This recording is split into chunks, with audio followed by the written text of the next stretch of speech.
રાધનપુર નગરપાલિકામાં ભરતી કૌભાંડના આક્ષેપો. સફાઈ કામદારો સફાઈ કામગીરીથી અળગા રહી હડતાળ પર ઉતર્યા. રાધનપુર નગરપાલિકામાં 2021ની સફાઈ કામદારોની ભરતીમાં ગેરરીતિના આક્ષેપો ફરી તીવ્ર થયા છે. 16 સફાઈ કામદારોની ભરતી પ્રક્રિયામાં કૌભાંડ થયાના આરોપો વચ્ચે જૂના સફાઈ કામદારો કામ પરથી અળગા રહી હડતાળ પર ઉતર્યા. 2021માં તત્કાલીન સીઓ દ્વારા ભરતીમાં કૌભાંડ કર્યા હોવાના કામદારોએ આક્ષેપ કરી જણાવ્યું હતું કે નવી ભરતીના સફાઈ કામદારોને ટેબલ વર્ક સોંપી બેઠા પગાર ચૂકવાય છે. મેદાનમાં કામ કરનારા જૂના કામદારોને સમાન સુવિધા કે પગાર મળતા નથી.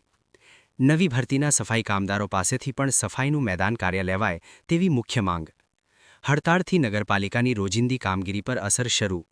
માંગણીઓ પૂર્ણ ન થાય ત્યાં સુધી હડતાળ યથાવત રહેતા પરિસ્થિતિ વધુ ઉગ્ર બને તેવી શક્યતાઓ જોવા મળી રહી છે.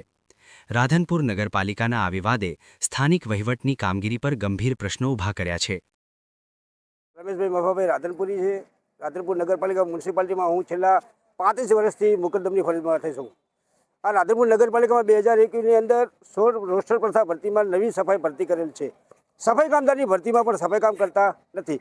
ગમે તે અધિકારીઓ એમને સાવરતા હોય. પ્રજ્ઞાબેન કોડિયાતરબેન ચીફ ઓફિસર સાહેબે એમને ભરતી કરી 48 લાખ રૂપિયાનું કૌભાંડ કરી નાખ્યું છે અને આમની પાસે રૂપિયા લઈને આમની ભરતી કરી છે. 3 વર્ષ પગાર અમે રોકાયો છે, 3 વર્ષ પગાર થવા નથી દીધો. એ પછી કલ્પેશભાઈ ભટ્ટ ચીફ ઓફિસર સાહેબ આવ્યા, એમને 12 મહિનાનો પગાર આમની પાસે 14 લાખ રૂપિયા લઈને 12 મહિનાનો પગાર આમની ચૂકવણી કરી છે અને 14 લાખ રૂપિયા લઈને પોતે લઈને જતા રહ્યા. હાલે જે બોડી ભાજપ સરકારની બોડી બેઠી છે એમને અમારો નિર્ણય 16 જણનો નિર્ણય લીધો અને સામાન્ય સભામાં 28/11/2024માં એમને સામાન્ય સભામાં એમને ઠેરાવ લીધો કે ભાઈ અમને સફાઈ કામ કરવું એમનો આદેશ કરી દીધો છે. છતાંય કામ કરતા નથી અને આમને સારવે છે અમારા પ્રશાંતભાઈ સોની સાહેબ. આમની પાસે ગમે હોય પૈસા લેતા હોય ગમે હોય અમને ખબર નથી, પણ આમને આ સારવે છે. કાલની તારીખમાં કાલે તારીખ હતી 8 તારીખે ચીફ ઓફિસર સાહેબે આદેશ કર્યો કે ભાઈ અમને સફાઈ કામ કરાવવું. આજે 9 તારીખથી આજે અમને સફાઈ કામ કરવાનું હતું, છતાં સોની સાહેબે સફાઈ કામમાં એમને મોકલ્યા નથી. ટોટલે ડ્રાઈવરની પોસ્ટમાં નોકરી આપી છે.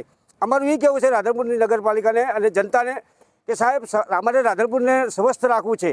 આ 16 સફાઈ કામદાર ભરતી કર્યું છે એમને અમારા ભેગા મૂકી અને રાધનપુરને સ્વસ્થ રાખવા માટે અમારા ગંભીરથી ગંભીર મિલન જો કામ કરે ને સાહેબ તો અમે એમાં રાજી સાહેબ કામ કરવા તૈયાર છીએ. અમને એમનો કોઈ વિરોધ નથી કે કામ નથી ભરતી કરી એનો કોઈ વિરોધ નથી. અમારા ભાઈ લોકો થઈને આવ્યા છે તો અમારા ભાઈચારા ભેગા રહી અમારા આ ગામને સ્વસ્થ રાખે અને સુંદર રાખે. આ રાધનપુર નગરપાલિકા જે કાંઈ સભ્યો છે તેઓને અધિકારીઓને અને રાધનપુરની જનતાને ખાસ જાહેર સૂચના આપવા માગું છું કે આમને કહો અને અમારાથી ગંભો મિલાવી અને રાધનપુરને સ્વસ્થ રાખે. જય હિન્દ, જય ભારત.